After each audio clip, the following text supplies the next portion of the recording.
23 pessoas morreram vítimas de um acidente de viação ocorrido na Estrada Nacional número 4, no bairro Luís Cabral. O condutor da viatura andava a alta velocidade e teria sido mandado parar. Entretanto, desobedeceu a ordem de um agente da Polícia de Trânsito. Só vi o carro a voar, bater as cabeças das pessoas. Este é provavelmente o mais mortal acidente de viação provocado por uma única viatura ligeira jamais registrado no país. Foram perto de 50 vítimas, segundo o chefe das operações da repartição de trânsito no Comando Geral da Polícia. Vinha o condutor Alexandre Monjane da Matola. O que teria acontecido não sabemos exatamente, mas logo que passou o posto de controle da polícia, é verdade que os colegas estavam ocupados com outros carros no controle de algo, volta das 2h30, ele perdeu a pista, veio galgar esta barreira e atropelou cerca de 40 pessoas. Dessas 40 pessoas, 21 perderam a vida neste local e neste momento estão em tratamento hospitalar e de urgência 28 pessoas. Portanto, estamos a estimar cerca de 50 pessoas foram vítimas deste acidente.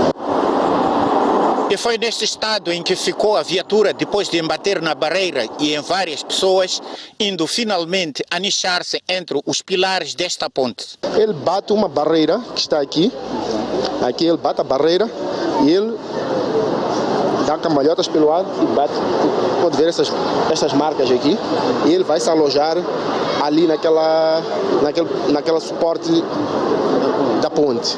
E ali estava uma coisa de 4 pessoas, onde ele esmaga aquelas pessoas que estavam ali sentadas. As causas do acidente ocorrido cerca das 2h de madrugada são, por enquanto, hipotéticas, mas testemunhas oculares não descartam a possibilidade de uma tentativa de fuga após a abordagem de uma brigada de controle de álcool que se encontrava nas proximidades. O único socorro das pessoas foi vizinhos daqui. A polícia chegou tarde. A gente da zona que cada um que tinha carro conseguiu levar o que metia no carro, vazou. A maioria das vítimas eram jovens residentes do bairro Luís Cabral que participavam de uma festa carnavalesca. Tivemos uma troca de peças de reportagem. Vamos recuperar a notícia na qual tivemos uma tragédia hoje em Maputo. 23 pessoas morreram, vítimas de um acidente de viação ocorrido na Estrada Nacional número 4, no bairro Luís Cabral. O condutor da viatura andava a alta velocidade e teria sido mandado parar. Entretanto, desobedeceu a ordem de um dos agentes da Polícia de Trânsito. O carro a voar, bater as cabeças das pessoas.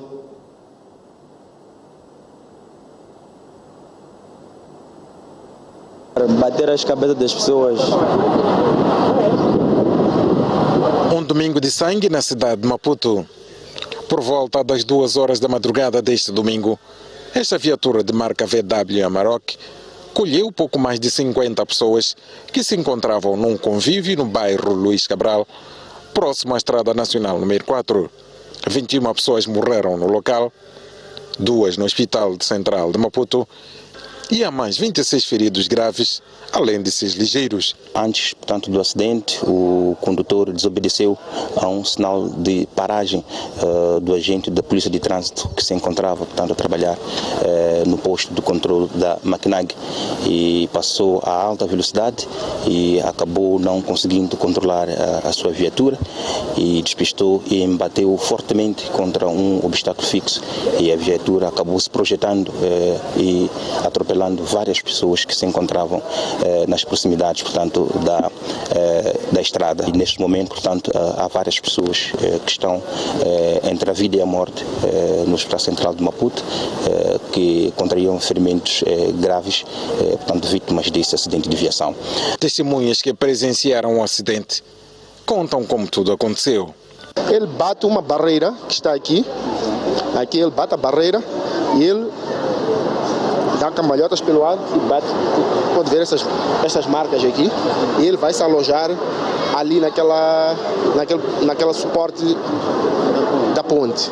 E ali estava uma coisa de 4 pessoas, onde ele esmaga aquelas pessoas que estavam ali sentadas. A polícia presume que o condutor da viatura, que também morreu no local junto com seu acompanhante, tenha estado a conduzir sob efeito de álcool. As prováveis causas, velocidade excessiva, e presume-se que o condutor tenha estado, portanto, a conduzir sob efeito de álcool. Porém, aguarda-se pelos resultados da autópsia que a polícia solicitou e que irão confirmar, portanto, a sanidade do automobilista, que infelizmente ele também acabou perdendo a vida. A maior parte das vítimas mortais deste aparatoso acidente eram adolescentes dos 12 a 15 anos de idade e jovens menores de 25 anos. É um dos maiores acidentes de viação registrados neste ano na cidade de Maputo, que deixa luto a dezenas de famílias.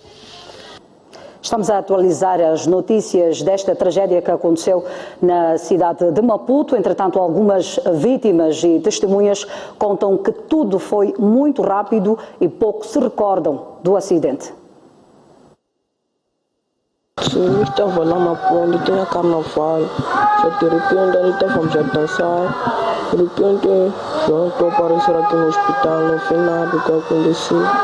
Então dizer que foi um carro que saiu da estrada. Você com quem estava? Estava com um amigo, foi ele que me levou para o hospital. Estava na estrada com uma dama conversar, depois saímos dali, vimos o carro por cima da ponte, fomos até ali na ponte. Ao chegar ali na ponte, encontramos pessoas mortas ali no chão. Eu comecei a gritar, meu irmão está onde? Depois eu saí, fui acordar mamãe, acho que eram 2h30 por aí. Mamãe disse, aqui em casa ainda não chegou.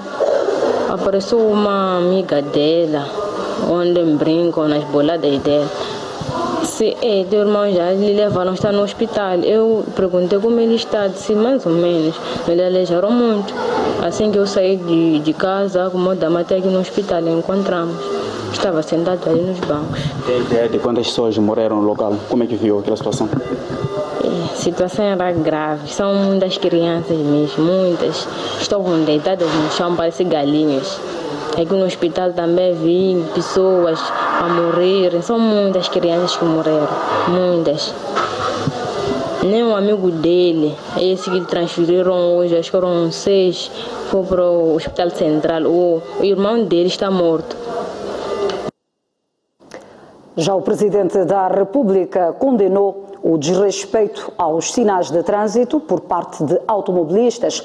Filipe Nunes defende que era possível evitar o acidente acontecido na Maquinac se os moçambicanos tivessem uma melhor postura nas estradas. Este acidente podia ter sido evitado se os utentes das vias públicas obedecessem às regras de condução e de trânsito.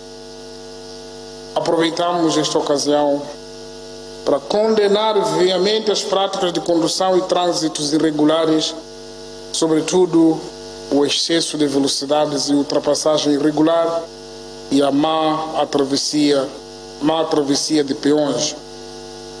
Neste momento difícil para as famílias enlutadas, em nome do Comitê Central, dos militantes da Frelimo e de todo o povo moçambicano, e no meu próprio, manifestamos as nossas sentidas condolências.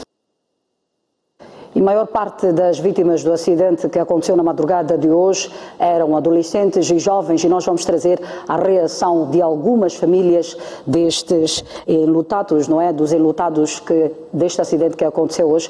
Mas, por hora, vamos continuar a trazer informação para si. O presidente da Frelimo disse que a segunda sessão do Comitê Central serviu para reafirmar a determinação de manter o partido na vanguarda dos processos do desenvolvimento do país, buscando inspiração no povo.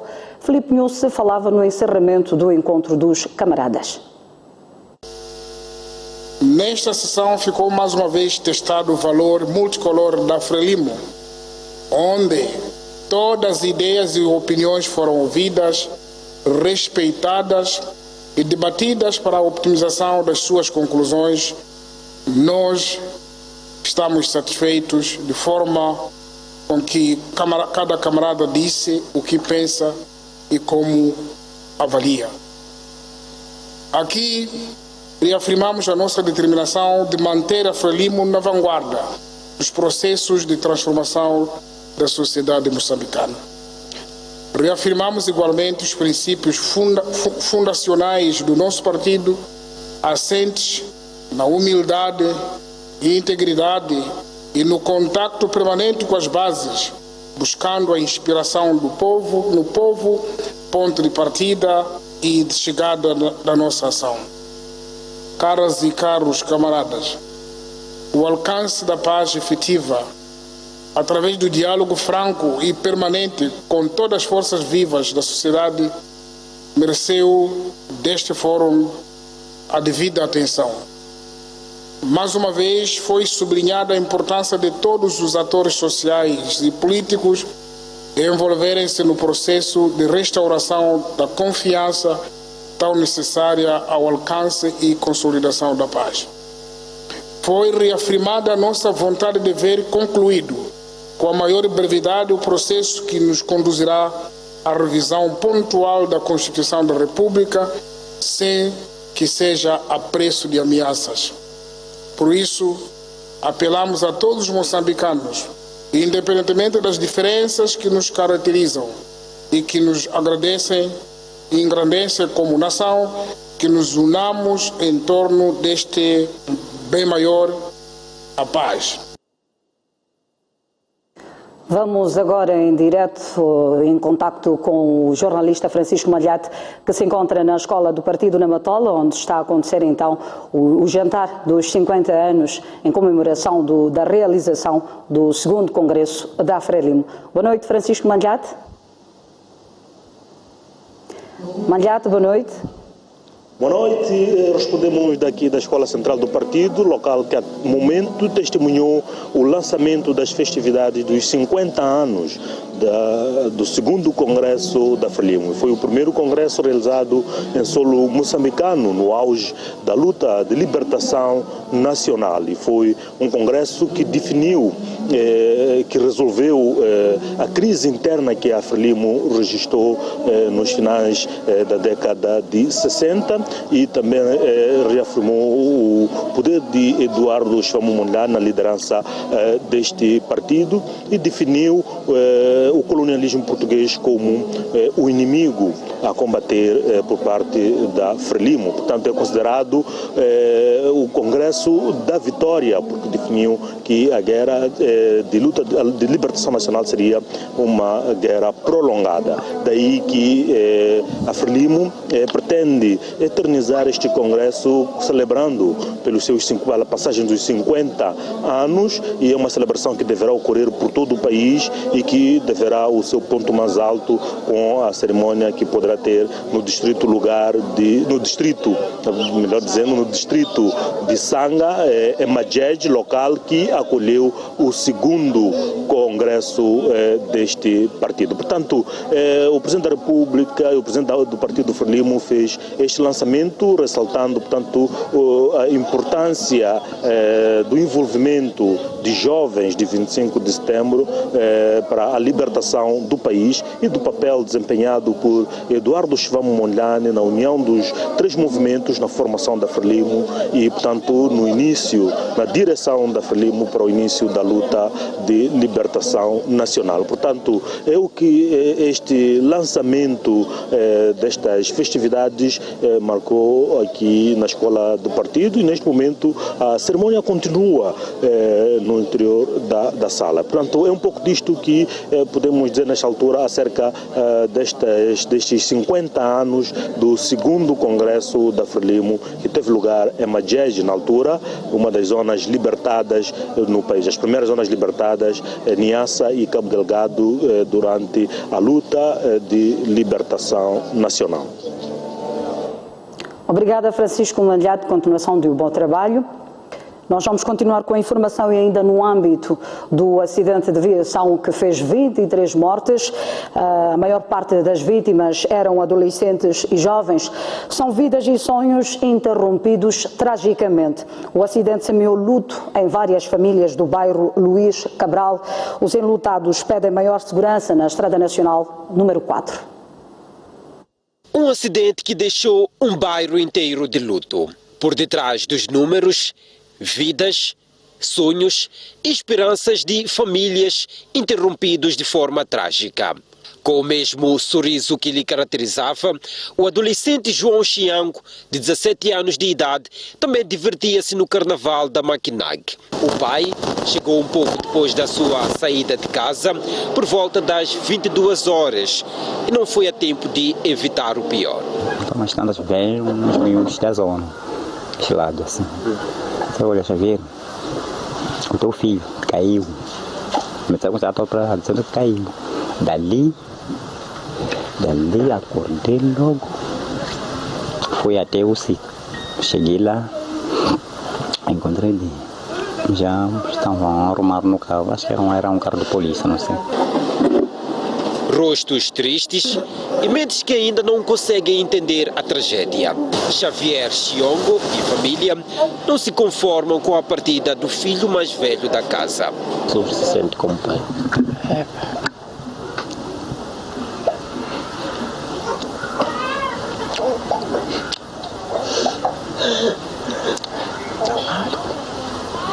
Eugênio Macuagua, de 14 anos de idade, era um dos adolescentes que estava no lugar errado, à hora errada. O tio esteve no mesmo local e conta o que acompanhou. Quase na hora que eu cheguei lá, nem tive coragem de me aproximar no lugar que ele estava quase.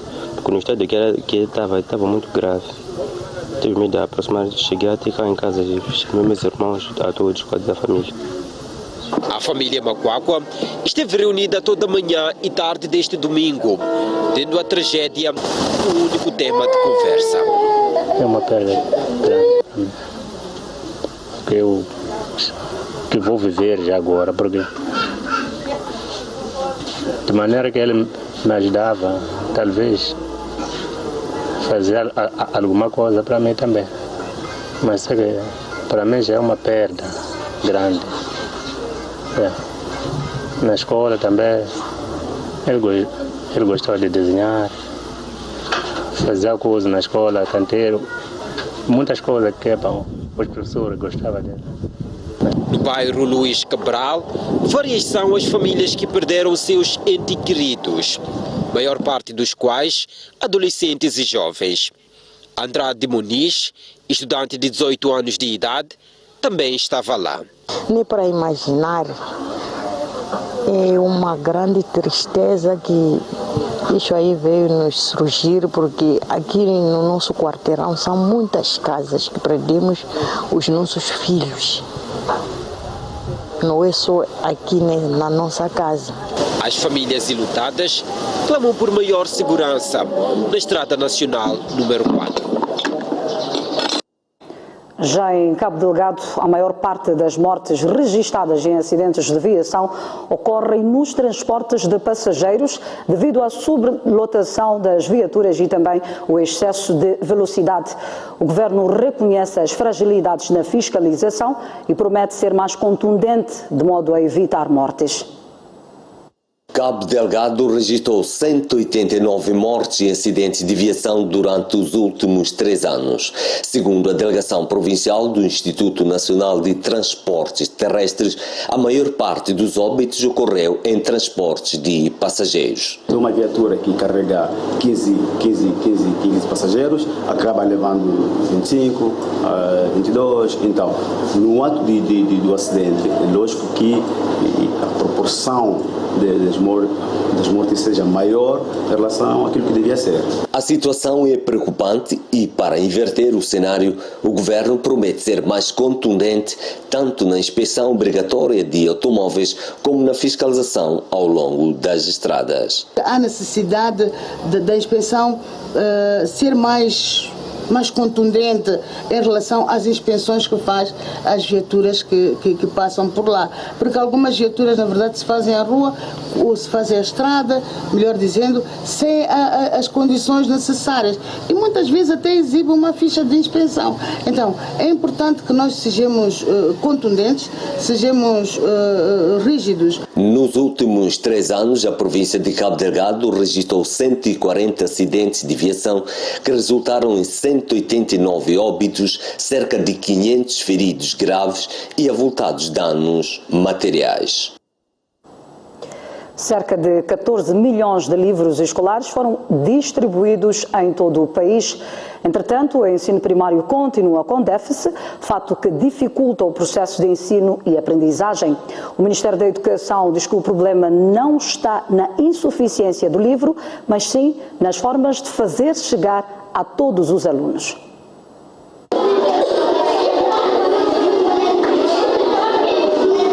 Wilson e Francisco frequentam a 3ª classe na escola primária completa Avenida das FPLM. São amigos e partilham tudo, até mesmo os livros, porque cada um deles não tem material completo. Estão na aula de matemática, mas nenhum deles tem um livro. Tal como o resto da turma, eles copiam no quadro. Copiam no quadro. Às vezes quando não tenho livro de matemática, quando tenho TPC, passo em casa. Não tenho depois. Às vezes quando a professora não nos mostra, nós copiamos, nos diga. E quando a professora diz para vocês abrirem livro aqui na sala, como é que vocês fazem se você não tem? Eu não abro. Só copio no meu amigo. A situação de Wilson e Francisco fica mais complicada quando devem fazer as tarefas de casa. Peço emprestado, me dá um livro, depois eu vou copiar em casa. Você só recebeu um livro? Sim. Quais são os livros que você não tem? Ciências sociais, ciências naturais e mais matemática. São vários esses livros, só. Você não recebeu? Sim. Quando você tem exercício, quando você tem TPC, como é que faz? Vou emprestar o meu amigo que está na 3ª classe. Depois ele me empresta, depois eu faço. Os livros de distribuição gratuita não cobrem a necessidade do ensino primário. Só este ano, em 2018, foram distribuídos cerca de 14 milhões de livros. Ainda assim, verifica-se uma escassez, sobretudo em algumas escolas da cidade de Maputo. Facto este que dificulta o processo de ensino e aprendizagem. A dificuldade é maior, por acaso, só que eu opto em dar todos os trabalhos no quadro. Passo os exercícios que vem no livro no quadro para as crianças resolverem. A direção desta escola admite que há falta de livros. Entretanto, associa a falta de cuidados ao próprio livro. A partir do 2º ciclo e diante, o livro começa a não chegar para todos. Pois espera-se que os alunos que receberam o livro no ano passado reponham o livro para os alunos que entram para essa classe do novo ano. Porém, o livro tem um tempo de vida útil. Aliado a isso, ao tipo de pessoas que usam este livro, são crianças. Muitas vezes, crianças não conseguem conservar o livro por mais de 2 anos. Por causa disso, o livro não chega nas classes a partir do 2º ciclo até o 3º ciclo. À semelhança desta escola, na escola primária completa de Bagamoio, o cenário se repete, sobretudo para a 3ª classe.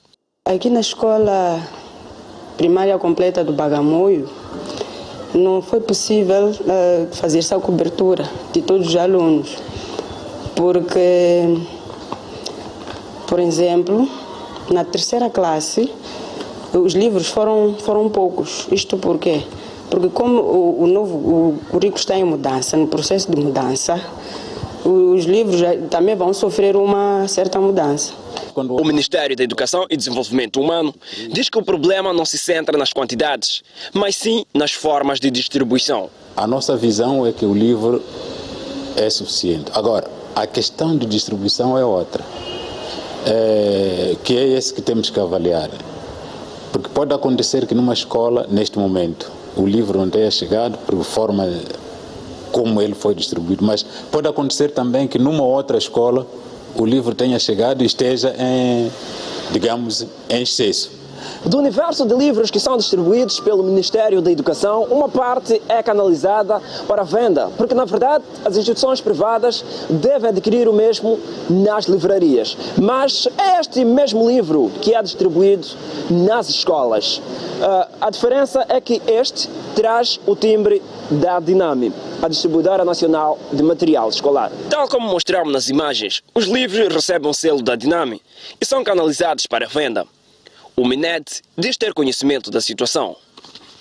Houve um acordo que essas escolas privadas, apesar do livro ser adquirido como distribuição gratuita, há um determinado número de exemplares que a Diname, tanto que houve esse acordo, que a Diname devia vender para o setor privado. Mas para vender ao setor privado, ele tinha que selar o livro e ser conhecido, ser registrado, e isso ser contabilizado, mas vai reverter a favor, portanto, do próprio setor para beneficiar aqueles que têm que receber o livro gratuito. Enquanto pode-se adquirir livros nas livrarias e em outros lugares, milhares de crianças, à semelhança de Wilson e Francisco, continuam nas escolas públicas sem acesso ao livro de distribuição gratuita. A professora não tinha livro completo. A professora não tinha livro completo. Era 16 e 14. Crentes de várias igrejas cristãs na cidade de Maputo celebraram hoje o Domingo de Ramos com mensagens de paz, amor e perdão. Os religiosos saudaram também os esforços do Presidente da República e do líder da RENAMO com vista ao alcance de uma paz efetiva. Foi com mensagens de paz, amor, tolerância e compaixão que os crentes na cidade de Maputo celebraram o Domingo de Ramos. Para estes, o dia não só simboliza a entrada triunfal de Jesus Cristo em Jerusalém, mas também a paz e o amor para com o próximo. Foi na mesma ocasião que alguns líderes religiosos exaltaram o contributo do Presidente da República, Filipe Nyusi, e do líder da RENAMO, Afonso Dhlakama, na manutenção da paz efetiva no país. Vemos hoje o esforço enorme do governo, portanto, de poder tratar o assunto de paz em Moçambique. Portanto, com esta mensagem de entrada triunfal de Jesus em Jerusalém, podemos dizer que este governo que vai avante, olhando em Jesus Cristo. Infelizmente, encontramos muitos de nós não seguindo este evangelho genuíno de Cristo. Jesus era um homem frontal e nós, muitas vezes, somos covardes. Muitas vezes não temos a coragem diante das lutas. Muitas vezes deixamos-nos corromper pelas coisas materiais deste mundo. Segundo Madalena Vinícius, crente da Igreja Presbiteriana, o dia carrega um significado de libertação, perdão, compaixão e abertura em receber Jesus Cristo. Que nos amemos e a paz em primeiro lugar, porque o que nós queremos mesmo é a paz. Sim, Ele traz a paz, então nós temos que abrir os caminhos para que essa paz fique e permaneça.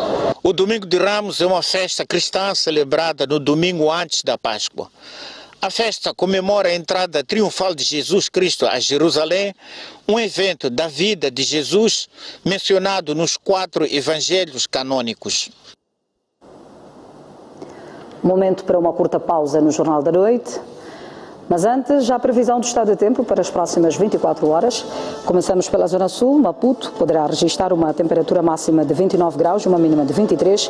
Xai-Xai poderá registrar uma temperatura máxima de 28 graus e uma mínima de 24. Inhambane com 31 graus de máxima, 26 de mínima. Para a zona centro do país, Beira poderá registrar uma temperatura máxima de 33 graus e uma mínima de 26, Chimoio com 32 graus de máxima, 21 de mínima, Tete 37 graus de máxima, 25 de mínima, Quilimane com 36 graus de máxima, 26 de mínima. Para a zona norte do país, Nampula poderá registrar uma temperatura máxima de 32 graus e uma mínima de 23, Pemba com 32 graus de máxima, 25 de mínima e por fim Lixinga poderá registrar uma temperatura máxima de 27 graus e uma mínima de 17. Até já, aguarde por si.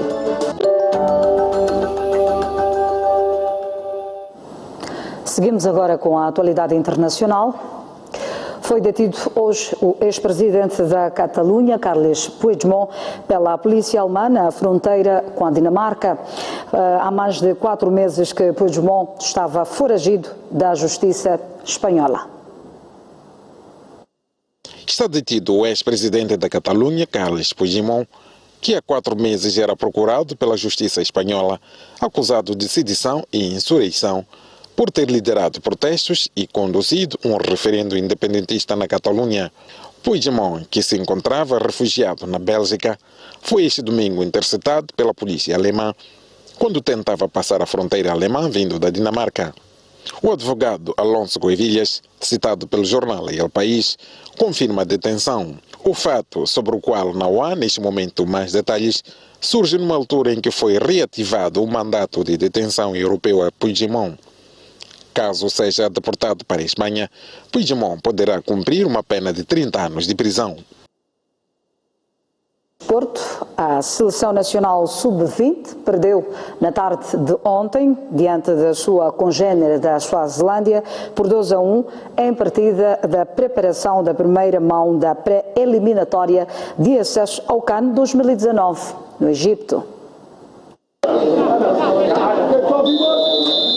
Logo ao soar do apito, o combinado nacional, liderado pelo técnico Abel Xavier e o seu adjunto Vítor Martins, já se mostrava empenhado em inaugurar o marcador.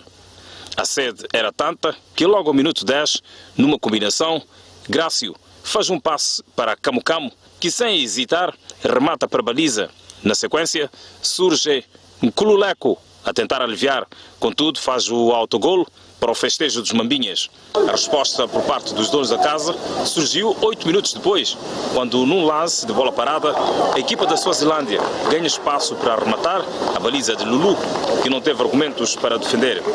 Curiosamente, foi também um autogolo de Martinho, o capitão da equipa. Com o marcador empatado, a um golo, foi-se ao intervalo.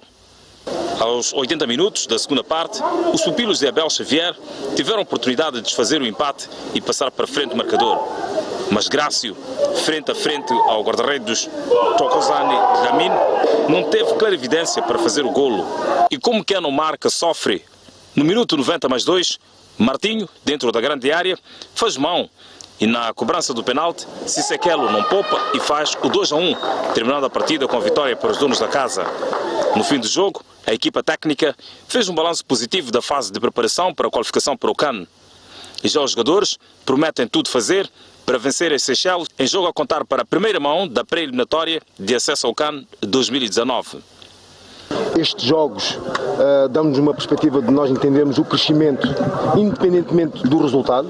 No cômputo geral, foi um bom jogo, tendo em conta que estamos com uma equipa em construção, apenas 2 ou 3 jogadores que estavam nesta seleção na época passada, que transitaram. Demos o nosso máximo, pena que não conseguimos ganhar o jogo, implementamos aquilo que treinamos, foram os pequenos erros que deram-nos 2 golos. Eu garanto que a malta vai dar o máximo para as qualificações para CAN. Os Mambinhas defrontarão próximo sábado às Seychelles em Vitória, em jogo pontuável para a primeira mão da pré-eliminatória de acesso ao CAN da categoria, cuja fase final terá lugar em 2019 no Egito. Uma semana depois, a eliminatória será decidida em Maputo. Por hoje é tudo no Jornal da Noite. Grata pela atenção dispensada, acompanhe já a seguir o grande plano. Boa noite.